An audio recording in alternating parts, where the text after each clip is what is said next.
I disguised myself as a man and took the imperial examination in place of my good-for-nothing brother. At the Golden Imperial Hall, I ranked first in the examination. The emperor asked me what my wish was. I pulled out the family tree and bowed down. This humble subject is a woman. I committed fraud on behalf of my brother, a crime of deceiving the emperor. I ask your majesty to execute my entire clan. Hello, everyone, welcome to my channel. Subscribe us to read wonderful novels every day.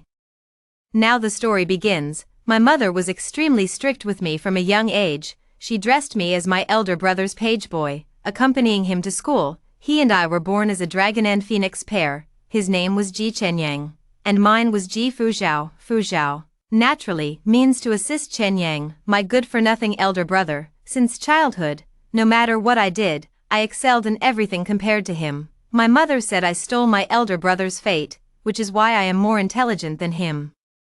It was I who hindered his destiny, thus, all of Ji Chenyang's faults are my own. He couldn't recite the book, so I took the ruler for him. He was punished with copying, so I imitated his handwriting and copied all night by lamplight, my wrist aching. Just a wall away, he was sound asleep on the couch, yet, Ji Chenyang was still the master's favorite student. At the princess's banquet, Ji Chenyang astonished the entire gathering with his essay Ode to the Bright Moon. That year, he was only 12. And everyone praised him as a youth to be reckoned with. The tutor, valuing his talent, saw that although he was usually lazy, he could write excellent essays, and thus couldn't bear to scold him as his study companion. The fault of failing to urge him diligently lay entirely with me, but what the world doesn't know is that all his articles were ghostwritten by me. Ji Chenyang became famous in the capital for Ode to the Bright Moon and was chosen as the crown prince's companion. The emperor's decree was sent directly to the Ji residence, ordering him to enter the palace immediately to serve. Ji Chenyang was so scared he cried. He was idle and uneducated, unable to recognize even the simplest characters. He could still put on a show of authority in the schoolhouse, but once he entered the palace, all his shortcomings were exposed. My mother comforted the frightened Ji Chenyang, then turned and slapped me. With countless eyes watching in the palace, it's too dangerous. You will go in your brother's place. If anyone catches a whiff of this, I'll skin you alive. Her slap left me dazed, my vision swimming, unable to speak for a moment, thinking I was being defiant. My mother pinched my chin and forced me to look up. Her long nails dug into my face, the pain piercing straight to my heart. You little wretch, what are you staring at? Did you hear what I said? I caught my breath and replied tearfully, Mother, I understand, through a veil of tears. I saw her finally nod in satisfaction. Fuzhao, it's not that I don't feel for you, but this splendid destiny, it was always meant for your brother. Your brother has been kind to you. If you hadn't been born a twin with him, I wouldn't have kept you at all. Yet you stole his fate, repaying kindness with enmity. Tell me, shouldn't you atone for that? There was a moment when I thought Mother was right. For centuries before me, the Ji family had not a single daughter. The night before entering the palace, I had a strange dream, bizarre and fragmented, like a revolving lantern. It was as if my whole life flashed before my eyes. After replacing Ji Chenyang as a palace companion, I also took the imperial examination for him. Finally, I topped the imperial examination in the Golden Imperial Hall. The emperor bestowed an official position upon me, and I enjoyed boundless glory. My father's colleagues all flattered him. Minister Ji, you've raised a fine son.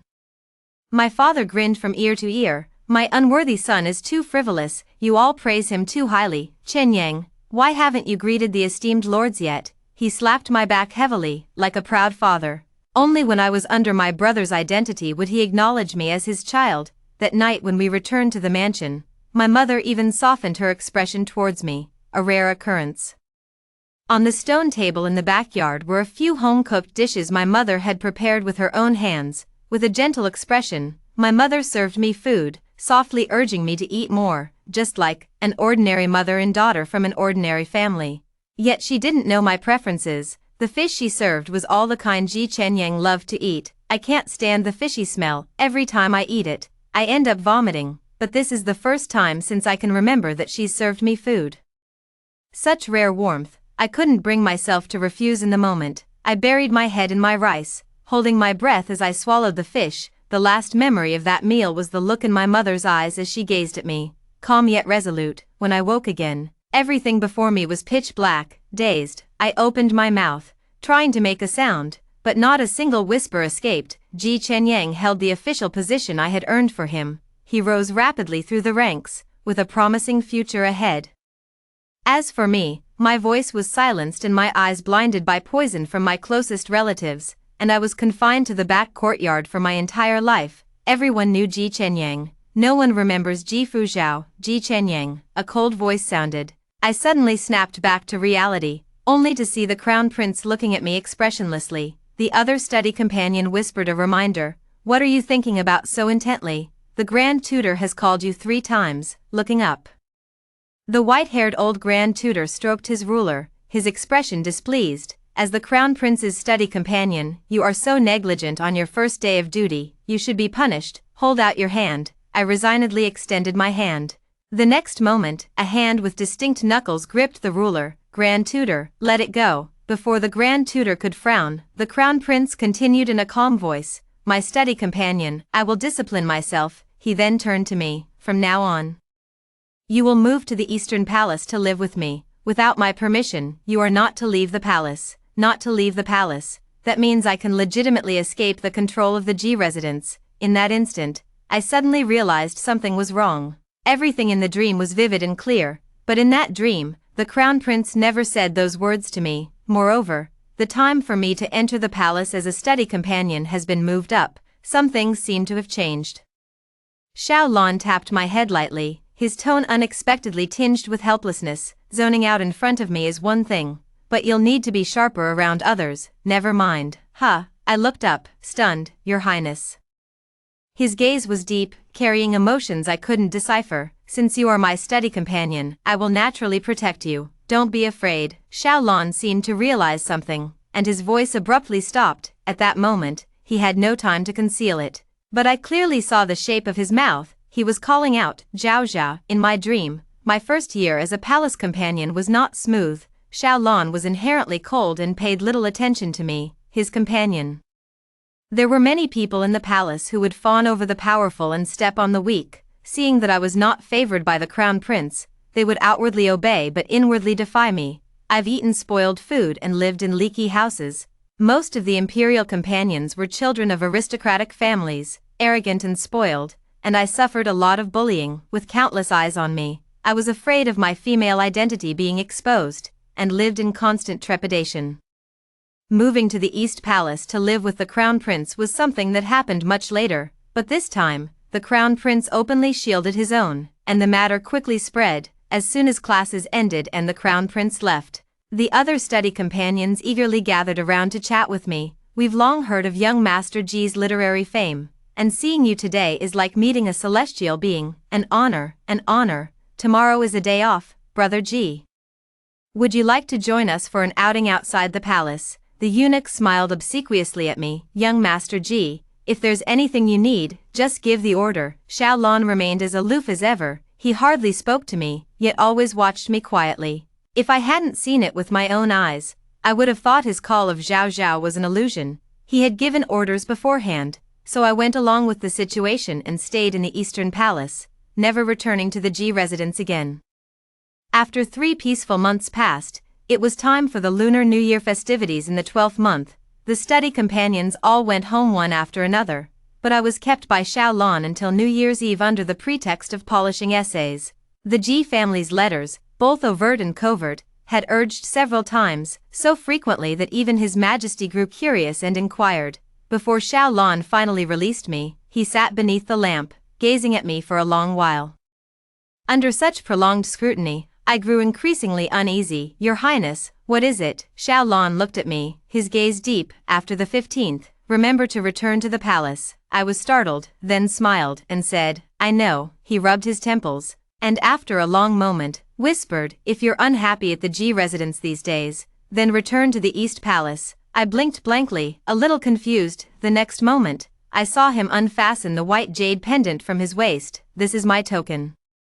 You can return any time. New Year's Eve is my mother's birthday. On the way back to the manor, as I passed the most popular rouge shop in the capital, I instinctively called for the carriage to stop. Inside the manor, lanterns were hung and red paper was festively pasted everywhere. You're back, go change your clothes. My mother looked up and greeted me indifferently. By the time I changed back into women's clothes and walked to the hall, I heard her say calmly, "Kneel." Before I could react, the servants on either side had already pressed me down by my shoulders. My mother sat in the armchair, looking down at me. "You've been so happy in the East Palace you've forgotten to come home. Finally, you've decided to return." My eyes widened, and I explained, somewhat helplessly, I didn't. It was His Highness's idea." Slap, a sharp slap came down. Unable to dodge in time, my face was slapped askew, and my vision went white. "I was wondering why you were so bold.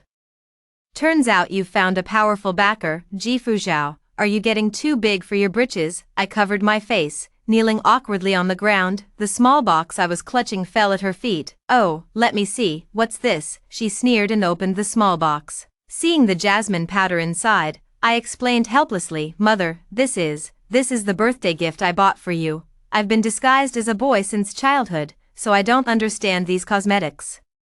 But the shopkeeper said this one was the most popular, and all the noble ladies in the capital loved to use it on their faces." "Young master, the cosmetics here are not cheap." She smiled broadly when she heard it was a birthday gift for my mother.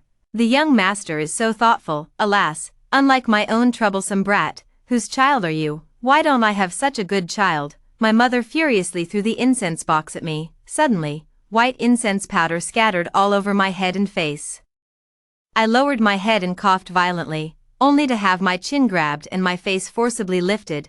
My mother's eyes were cold. "Chunlin's eye face powder. 1 box is your father's monthly salary. Ji Fuzhou, you're really something, you little slut. So young and already know how to seduce men." "No, that's not it." I wept silently. The silver was what I had saved up in the palace. During the New Year's Eve celebrations, His Highness also gave me some extra money. I didn't spend it recklessly. "Mother, listen to me." My mother seemed to suddenly remember something and interrupted me sharply. "You got into the Crown Prince's bed. He knows everything now." At that moment, I looked up in a daze, feeling that the hysterical woman in front of me was so unfamiliar. Vaguely, she overlapped with the phantom in my dream. Wasn't that a dream? Seeing my silence, she assumed I had conceded, and almost furiously pulled my hair. "You bitch. The Crown Prince knows. He knows everything. What about Chen Yang's career?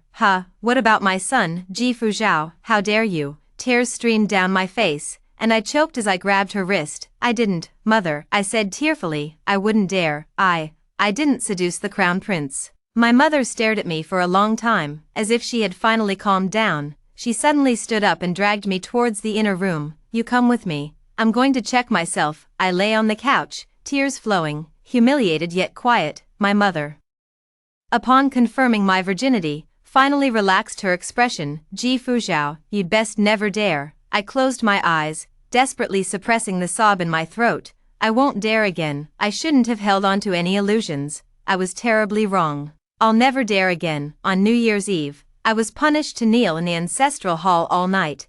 In the corner of the ancestral hall, numerous earthen jars were neatly stacked. For some unknown reason, I found myself staring blankly at them for a while. I couldn't shake off a hollow feeling in my heart, as if I had forgotten something important. The oiled paper covering the windows faintly reflected the hazy glow of New Year's fireworks. The sound of firecrackers heralds the farewell to the old and the welcome of the new.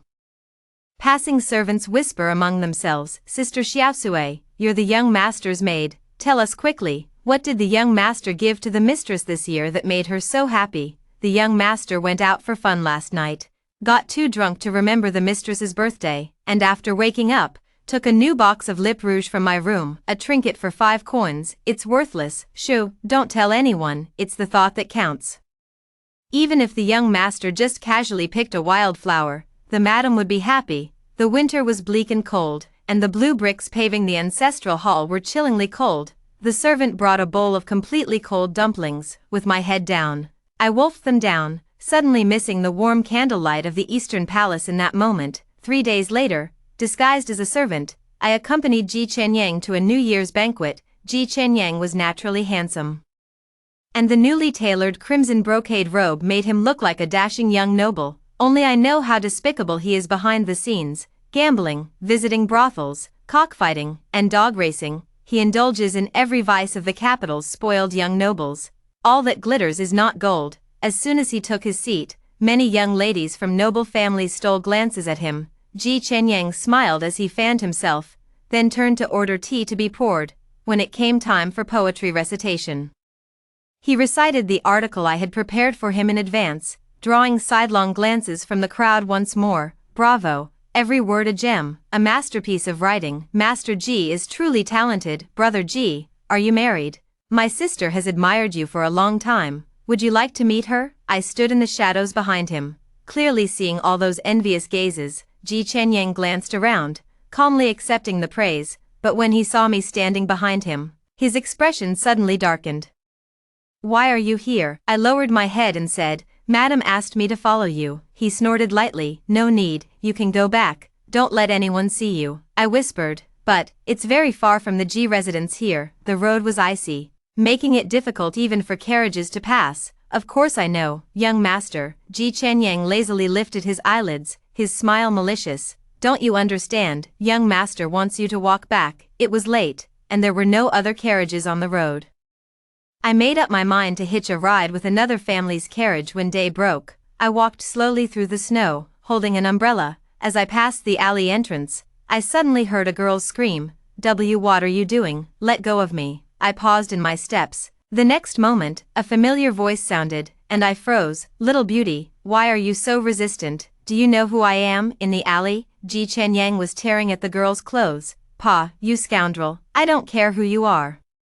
The girl's maid rushed forward but was kicked aside by him. Get lost. Ever heard of Ode to the Bright Moon? Talent surpassing all, unrivaled in the capital. I wrote that. The struggling girl suddenly widened her eyes in shock. You're Ji Chenyang. Exactly. How about it? The girl frowned, scrutinizing him, but said nothing. Little beauty, I see you have some charm. Why don't you just come with me? If you serve me well, perhaps your young master, will be especially gracious and take you as a concubine. Your young master is the crown prince's companion, a future powerful minister. If you follow me, in the future, a few steps away, I weighed the brick in my hand, aimed it at the back of his head, and brought it down hard. Ji Chenyang swayed from side to side, then collapsed with a thud.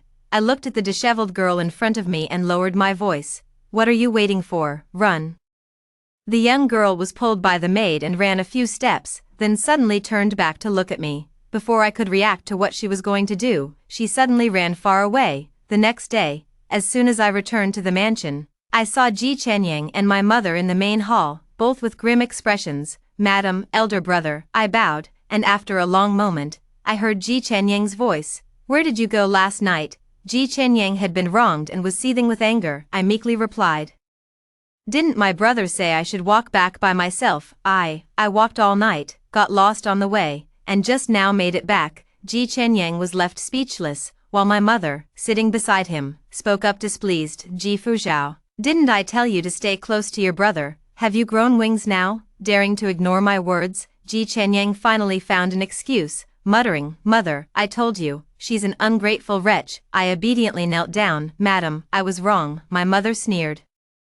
You were wrong. Is being wrong useful? Because of your negligence, Chenyang cut his head. If anything happens to him, she grabbed my hair, forcing my face upward, and raised her hand to slap me. The next moment, the slap never landed. I caught her wrist. Madam, I looked into her eyes and said slowly, His Highness the Crown Prince has ordered me to return to the palace after the 15th. Turning my face slightly, I revealed the still visible red mark from New Year's Eve in front of her.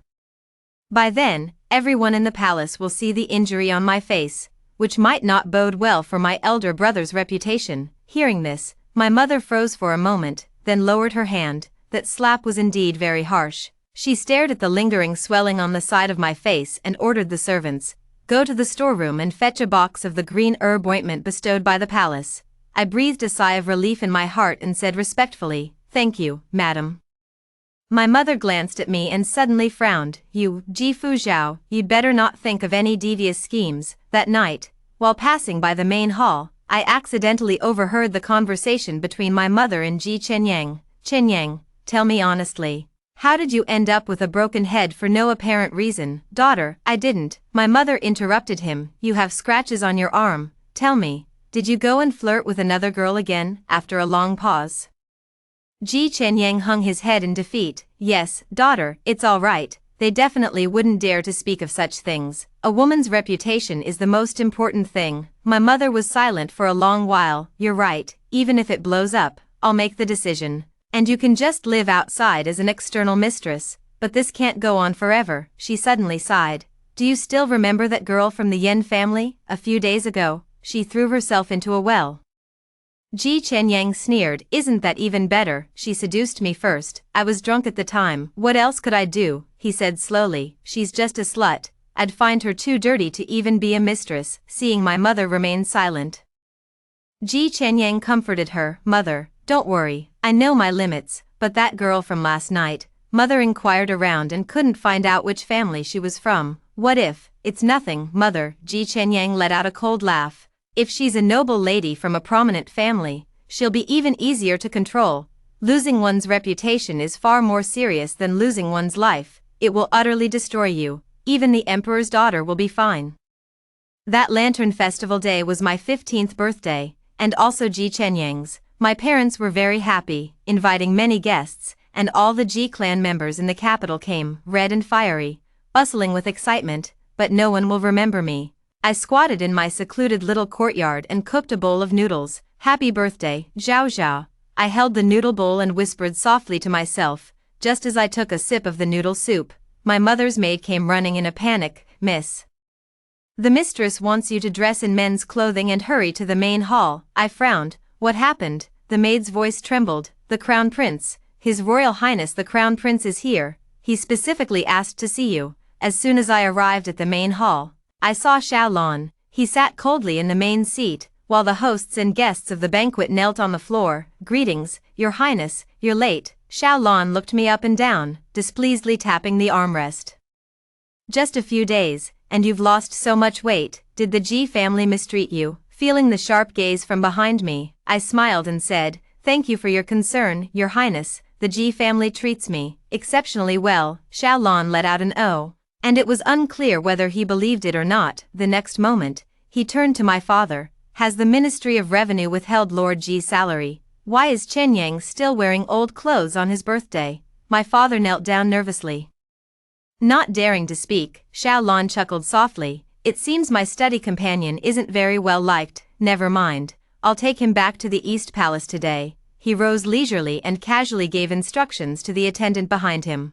Minister Ji offended the Crown Prince and disrespected the imperial dignity. Later, when we return, submit a memorial to His Majesty the Emperor. In the carriage, silence lingered between them. I was contemplating how to break the silence. Xiaolon suddenly looked up at me. If things aren't going well, why don't you come back to the East Palace? Didn't I give you a token? I cautiously observed Xiaolan's expression and mumbled a random excuse. He watched me silently, not speaking. After a long moment, I whispered, Why is Your Highness so good to me? For public reasons, you are my companion, so naturally, I must look after you. For private reasons, Xiaolon paused for a moment. I greatly admire you, thus. I wish to see you rise rapidly and achieve great success. That day, Xiaolon took me to the Guardian Temple to pray for blessings. The Buddha statue sat high on the altar, and Xiaolon knelt beside me with complete naturalness. The moment we bowed, I secretly opened my eyes to look at him, always feeling that he was much more devout than I was. I asked curiously, What wish did Your Highness make? Xiaolon looked down at me for a long time, then softly said, I prayed for you to be safe every year. He raised his hand and tied something around my neck, a birthday gift. I looked down. It was a longevity lock. Xiaolon was acquainted with the eminent monks of Hugua Temple, and in the meditation room, the two discussed Buddhist teachings, past and present lives, karma and reincarnation. The world-honored medicine master Buddha of lapis lazuli light, when practicing the Bodhisattva path, made 12 great vows, enabling all sentient beings to attain their wishes. I listened absent-mindedly, but my eyelids grew heavier and heavier, my head drooped, and I fell into a deep, drowsy sleep. In my dream, I saw myself, head bowed as I followed behind the Crown Prince, outwardly composed, yet my trembling lashes betrayed my inner turmoil. This was my first year as a study companion in the palace in my past life. At that time, the Crown Prince disliked me, his gaze cold and scrutinizing.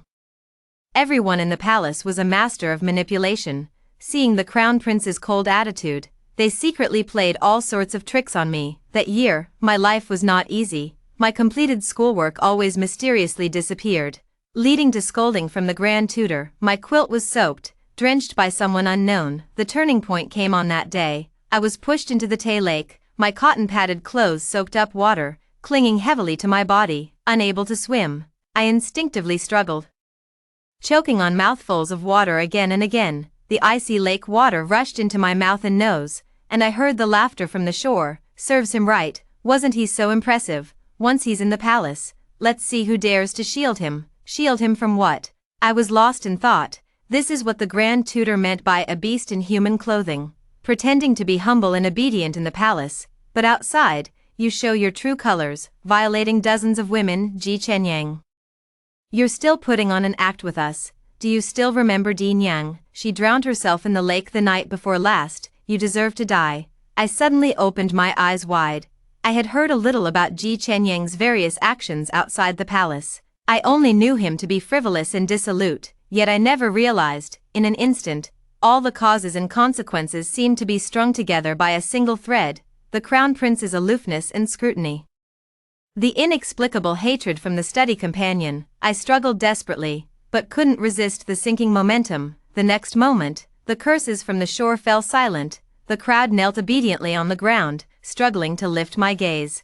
I caught sight of the crown prince's procession. I cried out in despair, "Your Highness." The withered grass turned pale under the bleak autumn sun. I crashed into those indifferent eyes, momentarily speechless. It wasn't me. My lips trembled, and I practically squeezed those words out from my chest. The next moment, the icy lake water submerged me. My consciousness sank into darkness. When I awoke again, it was late at night. Xiao Lan sat by the bed, observing me. The candlelight flickered, illuminating his face, making his emotions unreadable. My clothes were dry, and I knew I couldn't hide it any longer, so I knelt down. I opened my mouth, but no words came out. It was Xiao Lan who spoke first. I heard Ji Chenyang has a twin sister. Clever and quick-witted, but she's been secluded in the inner chambers, unwilling to meet anyone. He looked at me and slowly said, "Ji Fuzhao." My breath hitched. "Yes, you also wrote Ode to the Bright Moon." "Yes." "Do you know that deceiving the emperor is a capital offense?" Hearing this question, I suddenly felt like laughing. "I know, by parental decree, a commoner has no other choice." Xiao Lan looked at me but said nothing. A long moment passed. "From this day forward, you will move to the East Palace and live with me. You are not to leave the palace without my command." I suddenly looked up, surprised, and said, "Your Highness, I will not blame you for something you did not do. Then, I won't speak of your affairs." The shock on my face was unconcealed. The crime of deceiving the monarch, just like that, was dismissed. Xiao Lan looked back at me and whispered, "I'm sorry." After moving into the East Palace, my life in the palace became much easier. These princely classmates still disliked me, but they no longer showed it openly. Under the protection of the crown prince, I no longer left the palace to return to the Ji residence, and Ji Chenyang also quieted down for a period. In February, the year-end festival arrived. The Ji family's letters urging my return came several times, so I had no choice but to bid farewell to the crown prince and go home. During the year-end festival, every household held banquets, making it the perfect time to make public appearances. My mother ordered me to disguise myself as a servant and follow Ji Chenyang, lest he give himself away. At the banquet, I unexpectedly encountered the young lords and nobles who served as study companions.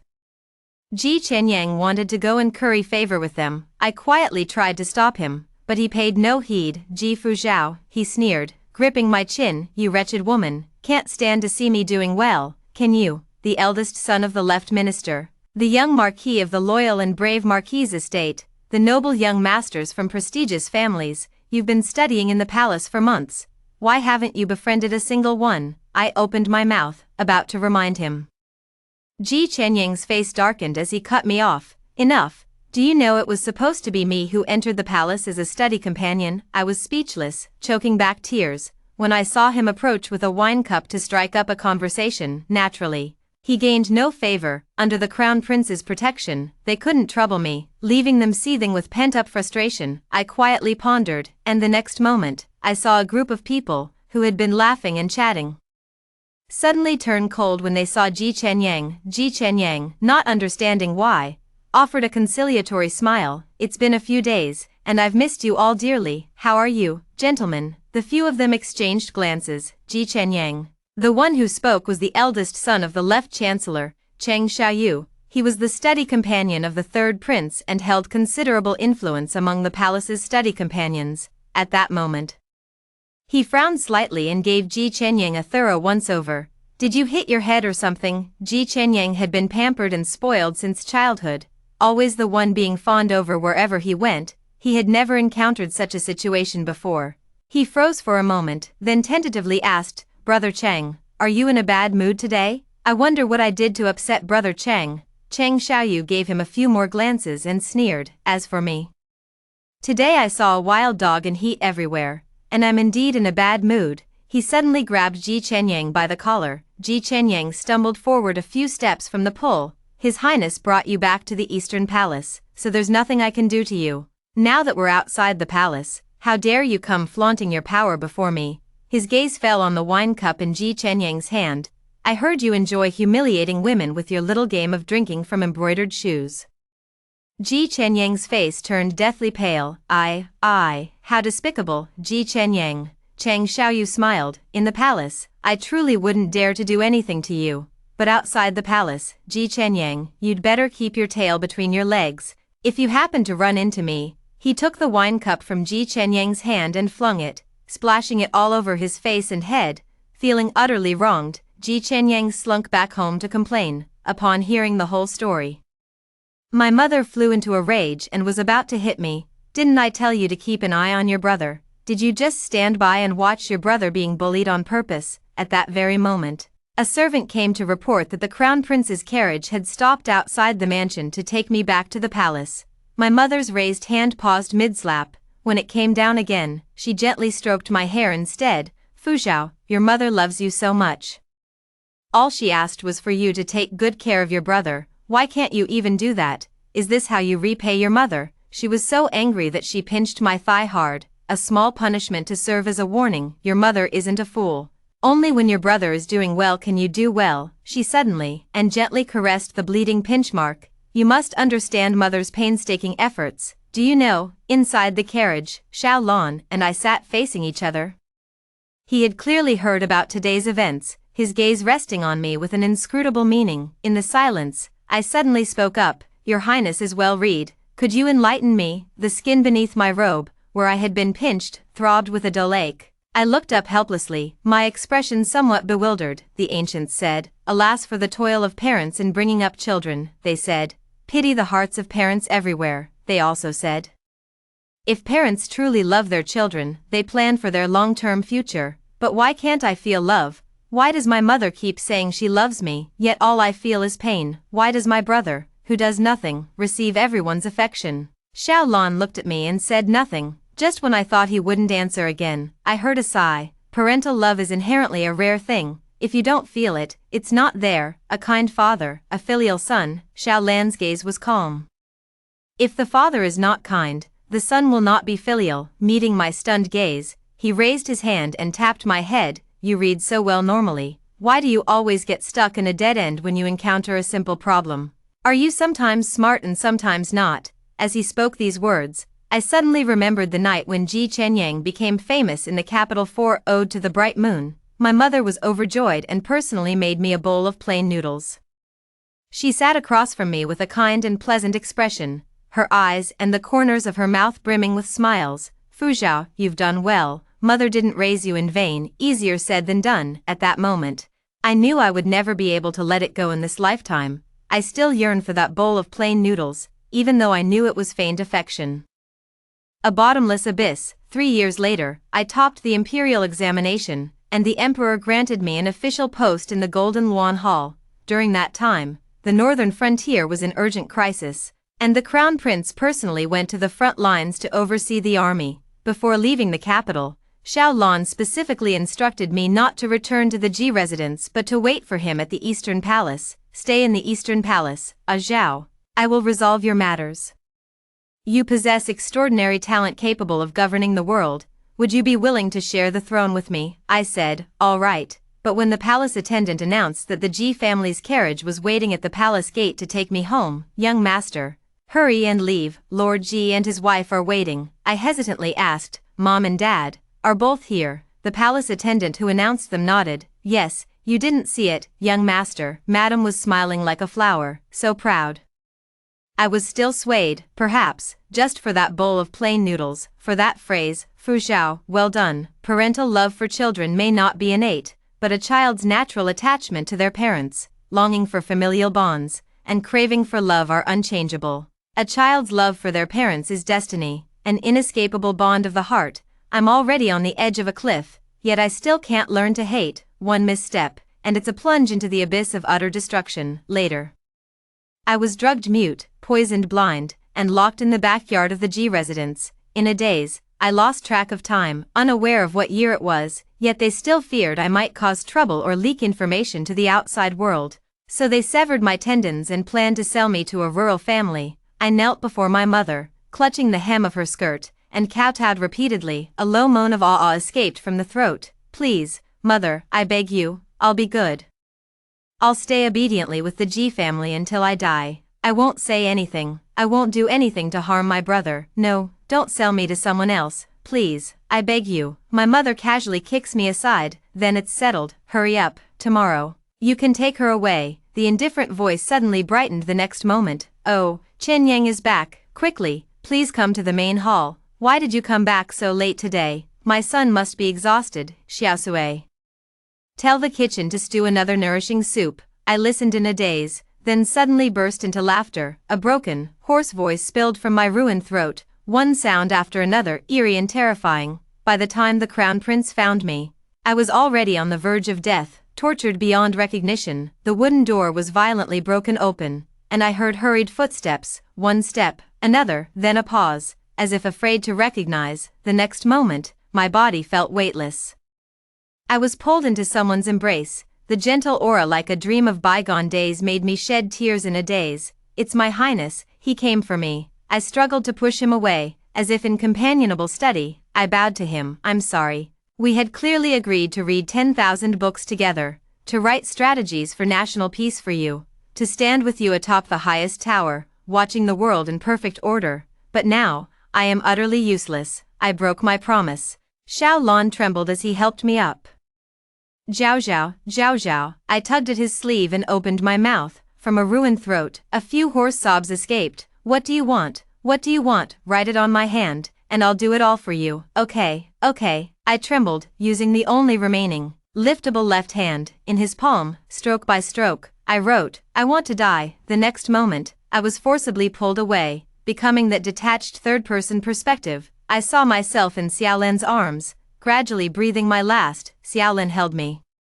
Standing frozen in place, after a long time, he slowly raised his hand to check my breath. Zhao. But this time, no one would answer him anymore. I suddenly opened my eyes, a lifetime in a dream, yet only half a day in reality. Scant daylight filtered in through the gauze window. In the Zen room, the eminent monk was nowhere to be found. Xiao Lan rested her chin on her hand, her expression half hidden in the shadows, making it hard to discern. Awake now, it's late. We'll head back to the East Palace soon. I'll cook you some noodles. I was stunned and asked, what? He seemed to think of something and smiled. Plain noodles. I was momentarily lost in thought. In the dim light, I could only see those gentle eyes. I hoarsely called out, Your Highness. He looked at me, puzzled. I'm sorry, I broke my promise. As soon as the words were spoken, Xiao Lan suddenly widened his eyes. Zhao. His tone even trembled slightly. I gave a slight nod. When suddenly I caught sight of a divination tube on the table, and by Xiao Lan's hand lay a single lot. On that lot was written, once remembered, the fleeting swan's reflection comes. What happened after my death in my past life? Xiao Lan remained silent for a long while, then shook his head very slightly. He was unwilling to speak, and I didn't press further. After a long pause, he finally asked, in this lifetime, harder to demand than life and death is the love of parents. I softly interrupted, I won't be foolish again. Some grudges, I must settle with my own hands. All right, Xiao Lan chuckled lightly. Then go do what you wish to do. You are free. After the new year, the imperial study became lively again. Life as an imperial companion in the palace was ordinary. After school that day, Xiao Lan was summoned by His Majesty for a discussion. On my way back to the East Palace, I was stopped by someone. the visitor had ill intentions. His gaze seemed as if he wanted to cut me into 1,000 pieces. The third prince's study companion, Chang Xiaoyu, after locking eyes with him for a long moment, I politely asked, "What brings you here, young Master Chang?" He stared at me for a long while. "Yen Shu is dead." I froze for a moment, before I could recall who Yen Shu was from my memory. Chang Xiaoyu grabbed my neck, his eyes wide with fury. Such a good girl.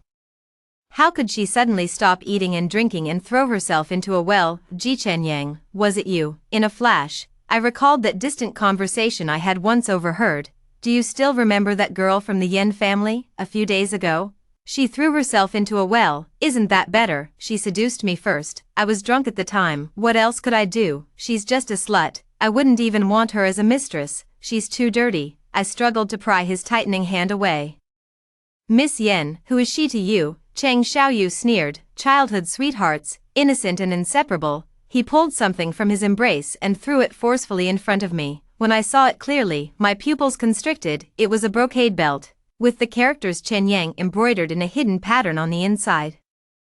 Shuer's maid found this in her room. Things have come to this. Ji Chenyang, what else do you have to say? Meeting his bloodshot eyes, I pursed my lips. I'm sorry, I have nothing to say. The next sentence stunned him. But I'm not Ji Chenyang, I'm his sister. I looked at him quietly. Ji Chenyang raped women. He deserves to be cut into 1,000 pieces and die 1,000 deaths. But you can't convict Ji Chenyang with just a belt. Ji Chenyang is the only son of the Ji family. My father would protect him even if it cost him his life. I heard that the left prime minister and my father have always been at odds in court. He frowned. What do you mean? In the 7th year of Yong'an, there was a great flood in Shuzhou. My father, as an imperial envoy, built dams to control the water, but secretly embezzled funds and supplies, enriching himself at the expense of the public. In the 10th year of Yong'an, the Northwest was in crisis. The Ministry of Revenue embezzled 100,000 taels of silver, and the weapons and bows sent to the front lines were of inferior quality. In the 13th year of Yong'an, Chang Xiaoyu interrupted me. How do you know these things? I smoothed the wrinkled collar and smiled at him. Long ago, someone told me, Lord Chang, what we seek is the same thing. 6 months later, the left chancellor submitted a memorial exposing the Ministry of Revenue's Vice Minister Ji Zuyao for embezzling disaster relief funds and grain. As if by unspoken agreement, the misdeeds my father had committed were unearthed one by one. The court was in an uproar, and my father was immediately imprisoned, with the emperor ordering a thorough investigation. Dozens were implicated and jailed, plunging the Ji family into panic. That night, my mother urgently summoned me home. Fuzhou, you must save your father. She frantically clutched my sleeve. I've heard everything. The crown prince is closest to you. Please, beg his highness, your father is innocent. He was framed. I patted her hand reassuringly. Madam, don't worry. The next moment, I lowered my voice. It's just that his highness already knows the truth about this matter. She was stunned for a moment, then asked in a trembling voice, then, what should we do? Are the records and ledgers for disaster investigation and relief still kept? My mother looked at me, hesitating for a moment. I urgently said, Madam, at this point, if we still keep it a secret, even his highness won't be able to protect our family. She panicked instantly. Your father once told me. I'll find it for you. As March passed, there was still no news from the prison. My mother was so distraught that she disguised herself and entered the palace to find me. Fuzhou. Why is there still no news? When will your father be released? I comforted her. Soon, mother. His highness is already working on it, and there will be news very soon. The evidence has been presented to the Dali Temple, and His Majesty has sent people to investigate the case locally. Soon, my father will be brought out for a joint trial by the 3 judicial offices. My mother, completely distraught, leaned into my embrace and suddenly began to sob. Fuzhou, it's a good thing your mother still has you. Your brother, that good-for-nothing, at a time like this, is still running off to the brothels. She muttered to herself. How did I end up raising a son like this? I coaxed her. Brother is still young. He'll understand when he grows up. My mother wiped away a tear. Fuzhou is right. My daughter truly understands her mother's heart. She suddenly remembered something. The palace exam is in half a month, in the Golden Imperial Hall. You must speak well of your father. I smiled and said, Mother, I know. From then on, my mother sent me nourishing soups to the palace every day. It was as if after more than 10 years, she finally realized that I was also her child. It's a pity that Ji Fuzhou, who had already died once, could no longer be her obedient daughter. What was once desperately sought after, I now pour away bowl by bowl, counting the days, on the eve of the palace examination. My mother sent in a family tree through someone. I understood her intention. It's nothing more than the 4 words, bringing honor to one's ancestors. In the Ji family's 100-year history, no daughter has been born, except for me. No, there have been. It's just that they didn't have their own names and didn't survive. The only one with a name. I am destined to be nameless here. I caressed the family tree, smiling inexplicably. It's time for this to end. Once more to the Golden Imperial Hall. To be personally appointed as the top scholar by the Emperor, it feels like a lifetime ago. I remember you. You were the Crown Prince's study companion. The Emperor smiled, though no one knew what he was thinking of. You young lads are truly delightful. I remained silent, under the watchful eyes of everyone. I placed the family genealogy I had been holding in my arms before me. The Emperor looked at me in confusion. What is it? I took a deep breath and bowed down. I am a woman. Committing fraud on behalf of my brother, deceiving the Emperor, a capital offense. I beg your majesty to execute my entire clan. The Emperor froze, and I heard gasps of shock from those around us. Only the Crown Prince remained expressionless, as if he had anticipated this all along. Do you know what you're saying, Ji Chenyang? I bowed again, my voice soft yet resolute. This humble subject is not Ji Chenyang. This humble subject is named Ji Fuzhou, the twin sister of Ji Chenyang. The crime of deceiving the Emperor is undeniable. This humble subject is willing to face death by 1,000 cuts. Before I die, this humble subject has one more matter to report. What? The golden tiles of the Imperial Hall clearly reflected my face. I took a deep breath and declared loudly, the Ji family, obsessed with geomantic superstitions, has for centuries practiced the washing of 9 generations of daughters, slaughtering countless infant girls. Your Majesty, I beseech you to thoroughly investigate the Ji family's old case and bring justice to the wronged souls. He looked at me. Daughter cleansing. A century ago, a fortune teller told the Ji family's ancestor that daughters would divert the family's fortune to their husbands and nephews, leading to the family's decline. Every female fetus was killed, hence the name daughter cleansing. For centuries, the only daughter of the Ji family to survive has been this humble commoner. The Golden Hall fell into dead silence. The Emperor frowned. Such a shocking claim. Do you have evidence? I replied softly. Yes, before me, the Ji family had never had a female infant survive. It wasn't until this generation that my mother gave birth to twins, a boy and a girl. They were supposed to smother me, but a fortune teller's words made them hesitate. That fortune teller said I had stolen Ji Chenyang's destiny. This woman has a very noble destiny. She cannot be killed. She must have usurped her brother's destiny. My father was about to smother me to death, but he paused at these words. Is there a solution? The gentleman's eyes rolled slyly. At the age of 7, if you extract the blood from this girl's heart, boil it with medicine, perhaps it can bring her back. So at the age of 7, the blood was taken from my heart. Ji Chenyang remained as useless as ever, and everyone tacitly understood. The life exchange had failed, and so, against all odds, I narrowly survived. But because the blood from my heart was extracted, I suffered a high fever for 3 days and fell gravely ill. I forgot many things. I also forgot the voice that only I and the entire Ji family could hear, because I was smarter than Ji Chenyang. My parents despised me. As a child, I was often forced to kneel in the ancestral hall all night as punishment. They made me repent for stealing my brother's fate.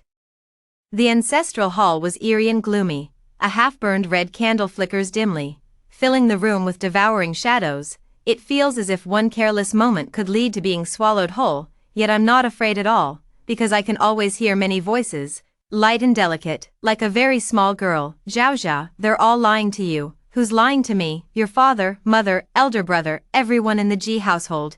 You didn't learn to read by stealing your brother's fate. You were always capable of reading. That is your own fate. I blinked my eyes and whispered, but my mother said my name is Fu Zhao. I'm meant to support my brother. I am my brother's shadow. The voice paused, as if somewhat annoyed. You are no one's shadow. You are yourself. Zhao Zhao. Zhao, by its very meaning, signifies brightness and brilliance. It was the first time I'd heard someone interpret my name this way, and I stood there stunned for a long moment. Who are you? We are your sisters. I widened my eyes in surprise. My sisters. but for 100 years, the G family hasn't had a single girl. After a brief silence, I heard the reply, yes, the G family has had many girls born over the past century. It's just that we didn't survive. I hesitated. How did you die? Drowned, freeze to death, burn to death, smother to death, fall to death, strangled. Who did it? The ethereal voices paused, sighing softly. Mom and Dad. I panicked. How could this happen? Where were you? Where were you buried? Why haven't you been reincarnated yet? The girl's faint voice sounded like she was crying. Zhao Zhao, we were not buried. We are all here, Your Majesty, this is the place. The G family ancestral hall was already surrounded by court officials. I couldn't bear to look at the pottery jars on the shelf and averted my eyes for a moment. All the remains of female infants were sealed inside these pottery jars.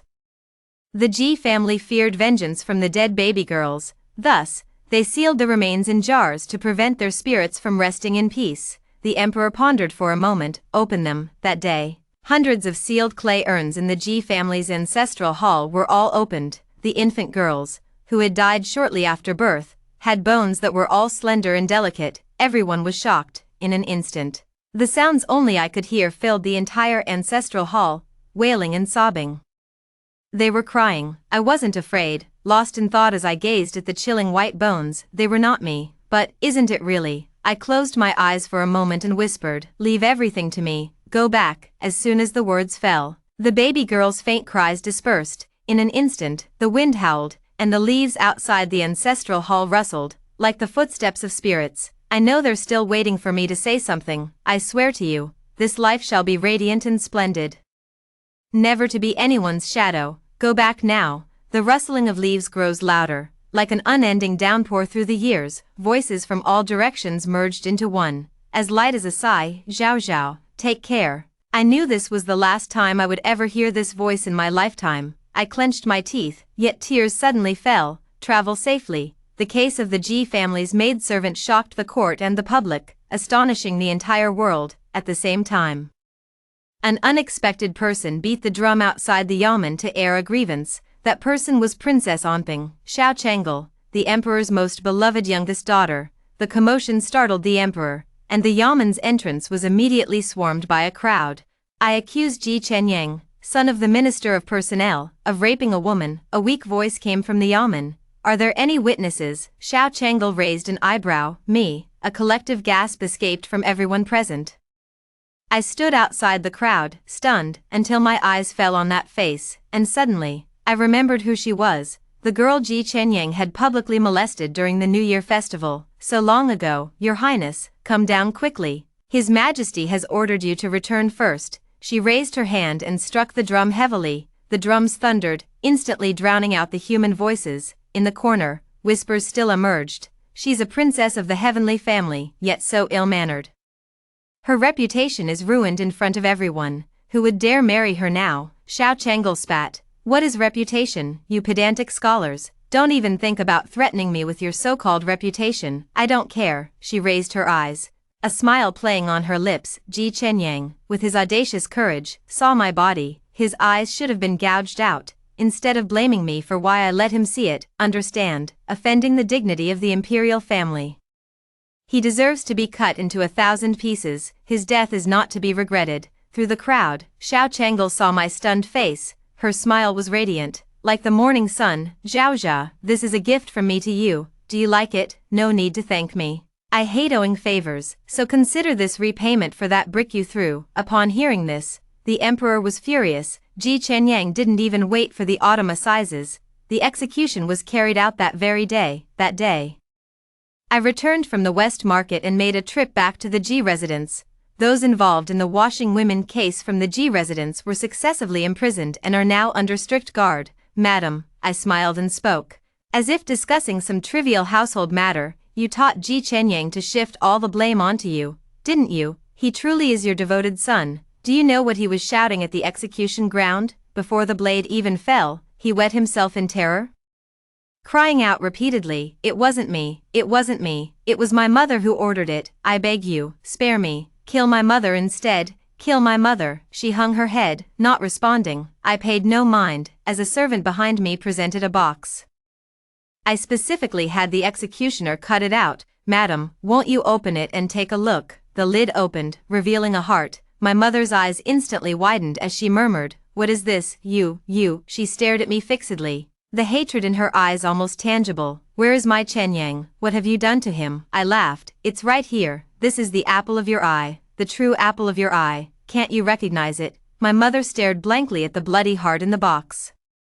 Then suddenly clutched her head and screamed, "Ah, you bitch, I'll kill you, I'll kill you." I took a step back, deftly dodging my mother's hand. Soldiers on either side reached out and held her by each arm. I forgot to mention, Ji Zuyao's embezzlement is a done deal. The 3 judicial offices will conduct a joint trial tomorrow. Ji, Fu, Zhao. I paused in my steps. "You're mistaken, madam. Ji Chenyang is dead. From now on, my name is Ji Zhao, as in vindicated, Zhao.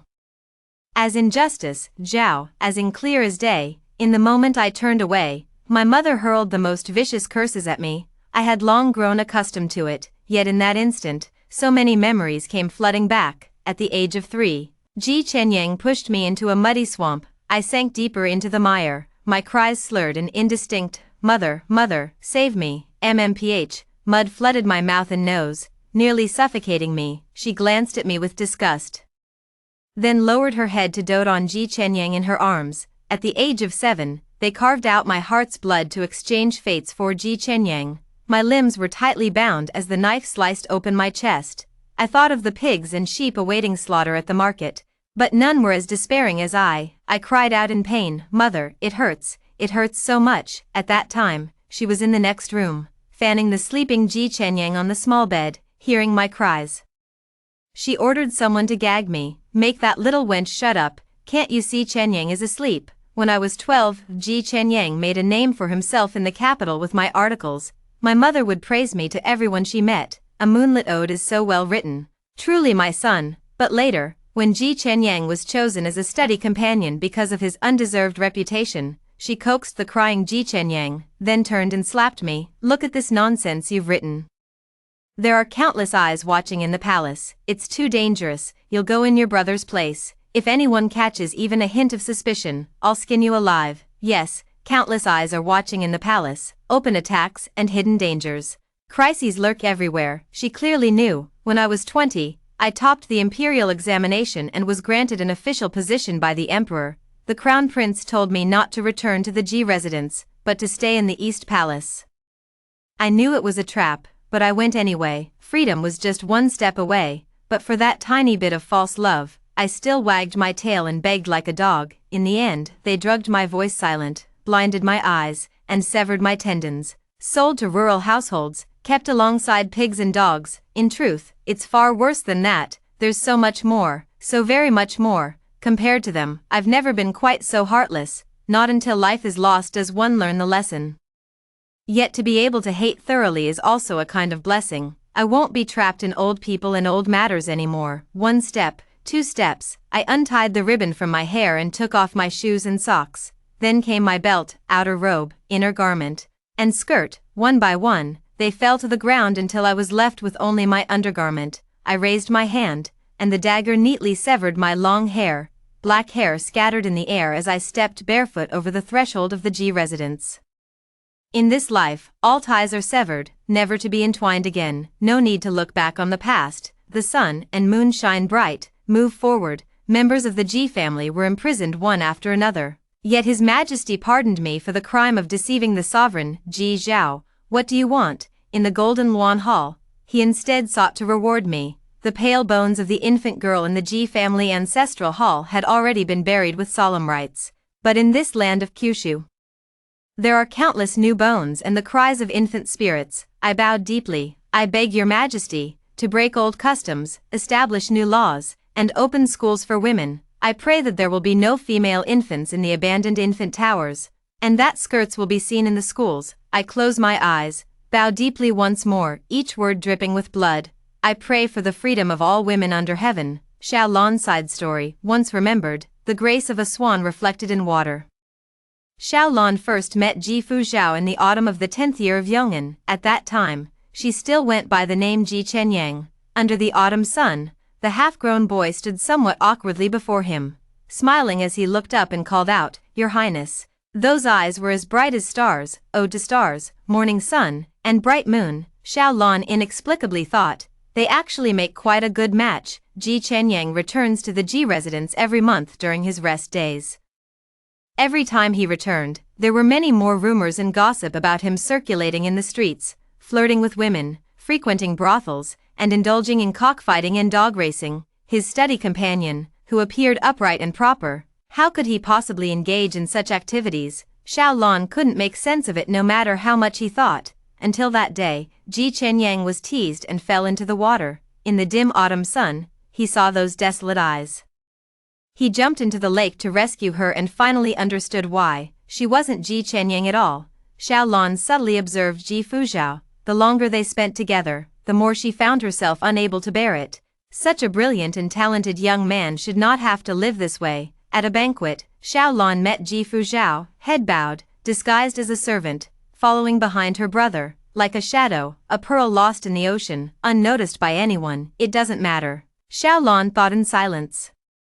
He would get rid of Ji Fuzhao, his brother who was only famous in name. He would protect Ji Fuzhao. On the eve of the palace examination, the northern border was in urgent need, and he was sent to the front line to supervise the army. Before he left, the uneasy feeling in his heart grew stronger. He worriedly instructed Zhao, no matter what rank you get in the palace exam, don't go back to the Ji residence, wait for me in the East Palace. She agreed. 3 months later, Xiao Lan returned to the capital, only to find the real Ji Chenyang in the Hanlin Academy. Xiao Lan's heart sank. Something had happened. Xiao Lan searched every inch of the capital, but couldn't find a trace of Ji Fuzhao. Finally, when he found Ji Fuzhao covered in wounds in the butcher's backyard, he nearly went mad. Hearing the noise, Ji Fuzhao instinctively looked up. Those eyes were misty and empty, devoid of anything. Zhaozha, she recognized his voice, and a hoarse growl rumbled in her throat. Xiao Lan didn't understand, but he clearly saw the shape of her mouth. She said, I'm sorry, I broke my promise. Ji Fuzhao struggled to lift his left hand, and as he wrote in her palm, he saw her right hand, limp and useless, hanging from her sleeve. An unnamed inferno of karma in his heart almost consumed him. Back in the imperial study, her running script was both elegant and beautiful, the most brilliant and talented young man of yesteryear. Now, blinded by poison, voice muted by drugs, tendons severed, and kept with pigs and dogs, only because she was a woman, merely because she was a woman. After seeing what Ji Fuzhao wrote in his palm, he was speechless for a moment. At 3, she recited the 1,000-character classic. By 7, she had read 100 schools of thought. At 12, her ode to the bright moon outshone all talents in the capital. Those hands could draft policies to stabilize a nation, yet also weave exquisite prose. Now, stroke by stroke, she writes in his palm, I want to die. Xiao Lan was drenched in a cold sweat, waking up with a start in the middle of the night. Once again, he had dreamt of Ji Fuzhao dying in his arms, her warm body gradually turning cold and stiff. That was the nightmare that haunted him every night, unattainable, unable to keep, unable to let go. Upon closer inspection, every word of Ji Fuzhao's life was written in blood. The eunuch heard the commotion and quickly lit a lamp for him. Your Majesty. What is it? Xiao Lan said softly. Go give Ji Chenyang a few more stabs. Let his parents watch carefully. Be careful. Don't let him die. The candlelight flickered, his expression hovering between indifference and cruelty. It was the 7th year since her death. On the day Xiao Lan passed away, he dreamt of the young Ji Fuzhao for the first time in years. The sky was high and the clouds pale. Osmanthus blossoms laden the branches. She was dressed as a rather handsome young man, smiling at him with her eyes. Your Highness. She was laughing and talking, just as she had been when they first met. He called out in a daze, Zhaozha. The world spun. The next moment, his feet seemed to step on solid ground. He looked down to see Ji Fuzhao gazing up at him, his eyes clear and bright. Those eyes clearly reflected his own image. Clad in black robes with a jade crown, he appeared to be around 17 or 18 years old. The young eunuch lightly coughed to remind him, Your Highness, it's time to go to the imperial study. Ji Fuzhao nodded eagerly, echoing like a parrot, Your Highness, it's time to go to the imperial study. Xiao Lan suddenly closed his eyes for a fleeting moment. We met when we were young. The day Xiao Lan visited Hugua Temple with Ji Fuzhao, she met the monk Shiju. In her previous life, after Xiao Lan ascended the throne, she became superstitious about Buddhism and extensively renovated temples for Ji Fuzhao. She inadvertently met this monk. As the two conversed, Ji Fuzhao, who knew nothing about Buddhist teachings, fell fast asleep. Seeing her sound asleep, Shiju pushed over a fortune-telling cylinder. "Please," the monk lowered his eyes. But the name he uttered was, "Your Majesty." Xiaolon glanced at him and casually shook out a fortune stick. Once, a fleeting glimpse of her reflection appeared, the monk peeked out, then lowered his gaze and chanted a Buddhist prayer. "Excellent, great fortune and smooth sailing in all endeavors." Having cast aside familial affection, Ji Fuzhao no longer had any weaknesses, decisive and swift in action. All the dust has settled.